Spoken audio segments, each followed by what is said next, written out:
Very happy morning to one and all present here. This is Sathya Narayanan of grade 6B. Today I am going to talk about the story, The Bizarre Thief. Aklavya was a bright 15-year-old who was very athletic, and she lived in a 2-story independent house with her father.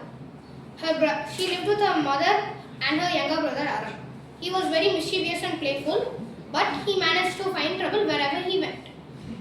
In the upcoming holidays, Aklavya wanted to visit her grandparents' house. She reminisced about when she visited their house in the past years.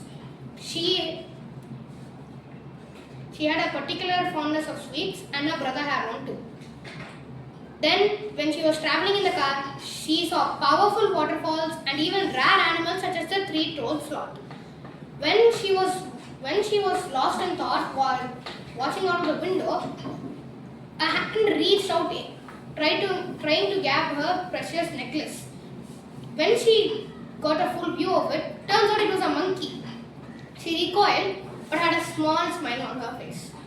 When she reached, she saw her grandma and she welcomed her with a warm smile.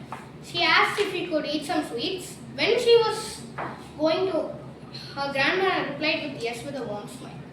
When she had gone to the sweet box to eat, turns out the sweets were gone. Then she went on a quest to find the sweet thief. But there was one problem. There was their neighbor who was he was a man who was really quiet. He always looked out the window and had a humongous front yard. But he hated it. But he hated when people went or even walked past it. But he always looked out the window and never came outside. Then she also had another neighbor. He was very old, but his eyes were sparkling with youth. She used to call him Tata. He would often invite her family for meals and games.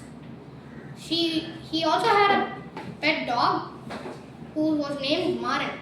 They used to call him Mara. Then she went on the quest to find the sweet thief. She asked her grandma, she said no. She asked her brother, he said no. She asked everybody she could think of. They said no. Then she went to the forest near her grandma's house. There was a beautiful stream there. She sat there and started reminiscing about the times, about how she had fun with her grandma at her house and other stuff. Then she saw the monkey with the sweets. Then turns out the monkey was the sweet thief. Then she returned them to her grandma safely. Turns out the sweets were used for a function. Then they remade the sweets together. Then they put it into the box and gifted it to the function. Thank you all. Have a happy day.